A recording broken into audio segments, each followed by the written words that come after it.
Assalamualaikum warahmatullahi wabarakatuh. Halo kawan-kawan. Oke, kali ini kita masuk lagi nih dalam sesi review caleg kawan-kawan. Ya, ini menarik sekali karena kenapa? Hari ini saya akan membahas tentang caleg yang saya pikir tingkat religiusnya itu sangat menarik dan menjadi perbincangan masyarakat saat ini, dan beliau akan bertarung di Dapil 4 yang meliputi wilayah Matraman, Cakung, dan Pulau Gadung kawan-kawan. Ini menarik sekali karena beliau ini itu sudah punya sekitaran 200 santri yang terdiri dari anak-anak hingga dewasa, kemudian para orang tua. Nah, orang tua ini dibagi lagi nih jadi dua kelompok, dari bapak-bapak baca tulis Al-Quran untuk bapak-bapak dan majelis taklim untuk ibu-ibu. Jadi saya pikir kawan-kawan ini menarik sekali, juga bisa menjadi opsi buat kawan kita yang ada di Matraman, Cakung, dan Pulau Gadung untuk memilih beliau ini, karena beliau ini juga tergolong sangat religius di kampung halamannya, kemudian juga sangat welcome kepada anak-anak muda. Sehingga saya pikir kawan-kawan dengan memilih dengan memilih beliau juga saya pikir opsi yang paling tepat juga ke depannya. Dan untuk lebih jauh lagi kita akan bahas tentang Bapak Muhammad Basron ini kawan-kawan. Kita akan melihat rekam jejaknya, kita akan melihat prestasi dan apa-apa saja yang dilakukan beliau dalam kesehariannya. Dan juga kita akan menguliti sedikit lebih dalam tentang gagasan apa yang beliau tawarkan bila menjadi anggota DPRD atau ketua DPRD ke depannya kawan-kawan. Coba kita ulas lebih dalam lagi.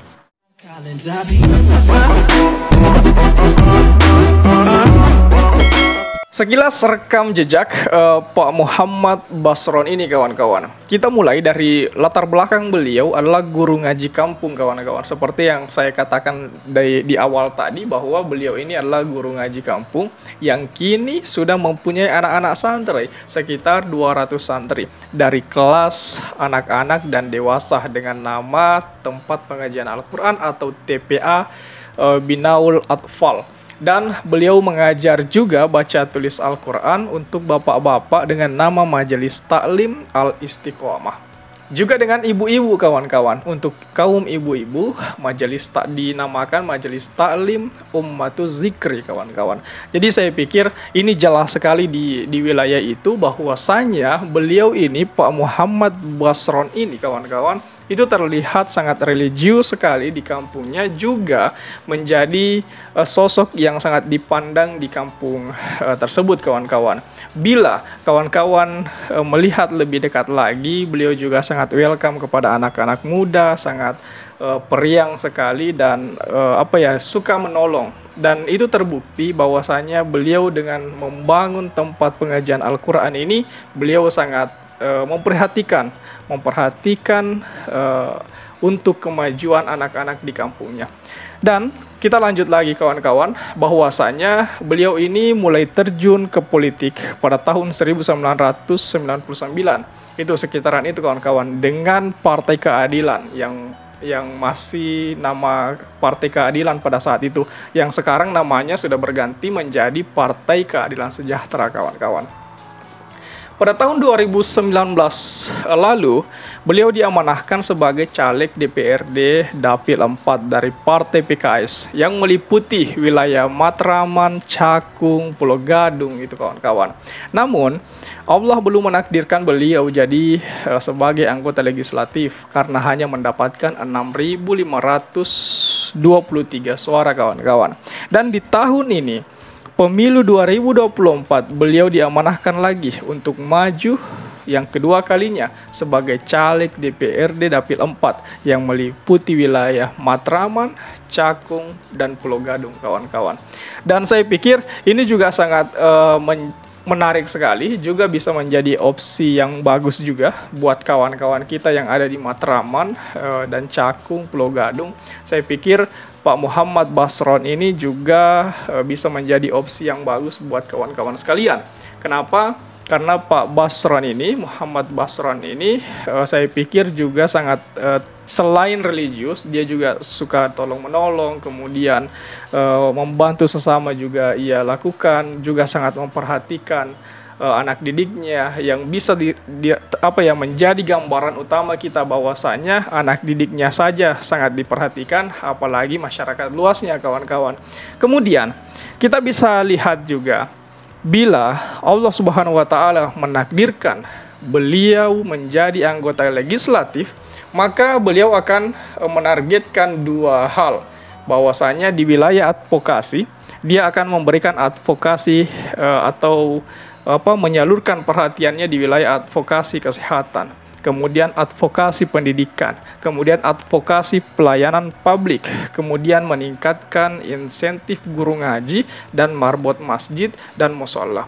Ini sangat dekat sekali. Jadi dia memperhatikan di sedetail mungkin bahwasanya marbot masjid yang saat ini mungkin di daerah kawan-kawan dipandang sebelah mata, ya dia memperhatikan hal itu. Dia melihat bahwasanya marbot masjid ini perlu dinaikkan insentif gajinya itu, supaya beliau lebih semangat lagi membersihkan tempat keagamaan kita, tempat sholat kita, tempat anak-anak mengaji itu. Jadi saya pikir dengan memilih beliau juga saya juga menjadi opsi yang bagus, kawan-kawan, dalam perkembangan keagamaan selanjutnya.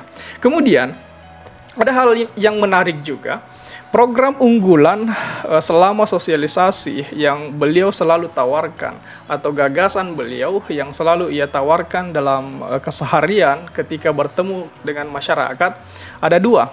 Yang pertama, beliau melakukan pelatihan hantaran pernikahan, kawan-kawan.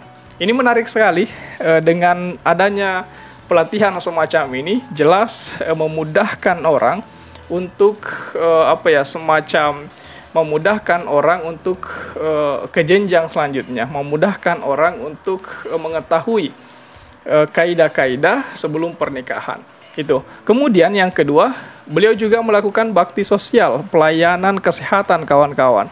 Nah, dengan adanya bakti sosial pelayanan kesehatan ini jelas sangat menguntungkan buat masyarakat yang perekonomiannya itu menengah ke bawah itu, yang mungkin tidak bisa berobat di rumah sakit yang besar, tapi dengan adanya bantuan bakti sosial pelayanan kesehatan yang Bapak Basron ini lakukan, sehingga kemudian dengan seperti itu masyarakat yang perekonomiannya ke bawah itu bisa dilayani di wilayah kesehatannya, kawan-kawan. Nah, ini yang saya pikir sangat menarik sekali di wilayah cakupan Bapak Muhammad Basron ini, kawan-kawan.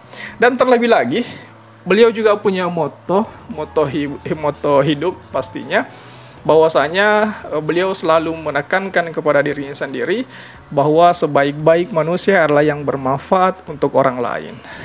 Menang terencana, menang bersama, menang bermanfaat. Ini keren sekali, kawan-kawan. Bagaimana tanggapan kawan-kawan mengenai Bapak Muhammad Basron ini? Coba tulis di kolom komentar. Oke, share juga video ini supaya banyak yang tahu informasi ini dan juga bisa ikut nimbrung di kolom komentar. Oke, kawan-kawan, jadi saya pikir itu saja dulu. Kira-kira caleg siapa lagi nih yang akan kita review ke depannya? Coba tulis juga di kolom komentar. Oke, kawan-kawan, jadi saya pikir itu saja dulu. Terima kasih telah tiba di sini. Jangan lupa subscribe agar tidak ketinggalan pada video selanjutnya. Sekali lagi terima kasih dan wassalamualaikum warahmatullahi wabarakatuh.